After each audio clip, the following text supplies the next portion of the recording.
Qin Shi Huang, unifier or tyrant. In the grand saga of Chinese history, few names inspire as much awe and controversy as Qin Shi Huang. He is known as the first emperor of a unified China. But was he a hero who brought order to chaos? Or a ruthless tyrant who crushed everything in his path? Let's travel back to the 3rd century BCE, when China was a patchwork of warring states. For centuries, these states fought endlessly, like siblings arguing over the last dumpling. Into this chaos stepped a young, ambitious king named Yingzheng. He was the king of Qin, one of the strongest states. But he dreamed bigger, much bigger. At the age of 13, he inherited the throne. Yes, 13. Imagine running a country when you're still figuring out how to tie your shoes. But Yingzheng was no ordinary teenager. He was smart, ruthless, and determined. He survived assassination attempts and intrigues that would make a soap opera jealous. By the age of 22, he had already begun military campaigns against rival states. With brilliant generals and harsh tactics, Qin's armies crushed their enemies one by one. By the time he was 38, Yingzheng had conquered all rival states. In 221 BCE, he declared himself Qin Shi Huang, first emperor of Qin. This was a big deal. He wasn't just king anymore. He was the emperor, the ruler of all China. To make sure his rule lasted, Qin Shi Huang launched sweeping reforms.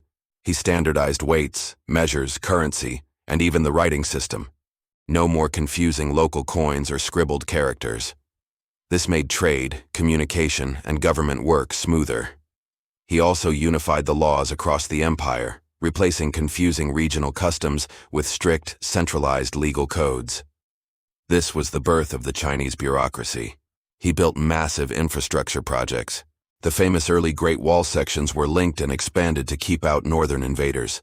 He constructed roads, canals, and palaces. His vision was impressive. He wanted to connect and control his empire like never before. But Qin Shi Huang's methods were harsh.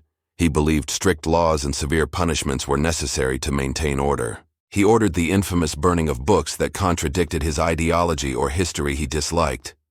He buried scholars alive. Yes, really, to silence dissent. His spies and secret police ensured no opposition could grow.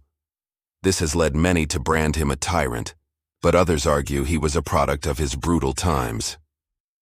The Warring States period was no place for softness. Qin Shi Huang's legalist philosophy demanded absolute obedience. He centralized power like never before. No feudal lords with armies, no independent nobles calling their own shots. Everything answered to the emperor. He was the law, and he ruled with an iron fist. And yet, there was a strange side to him. Qin Shi Huang obsessed over immortality. He feared death and sent expeditions to find magical herbs and elixirs. Unfortunately, some of these pills of immortality contained mercury, which probably didn't help his lifespan. He also constructed a massive mausoleum filled with thousands of life-size terracotta warriors, an army to protect him in the afterlife. This army wasn't just a symbol of power. It was a testament to his fear of being vulnerable even in death. He spared no expense to build his tomb, using forced labor from thousands of workers. While the empire was unified, the burden on the people was heavy. Many suffered under heavy taxes, harsh conscriptions, and relentless labor demands. Rebellion sparked even before his death. He was a man of extremes, visionary and ruthless, inspiring both loyalty and fear. He died in 210 BCE at age 49, still searching for eternal life. After his death, the fragile empire he built quickly unraveled. His son lacked his father's strength, and rebellions exploded across the land. Within a few years, the Qin dynasty fell. But despite its collapse, Qin Shi Huang's legacy endures. He united China for the first time in history. He laid foundations for future dynasties to build upon. He introduced systems and ideas that shaped Chinese civilization for millennia. His name remains both feared and respected.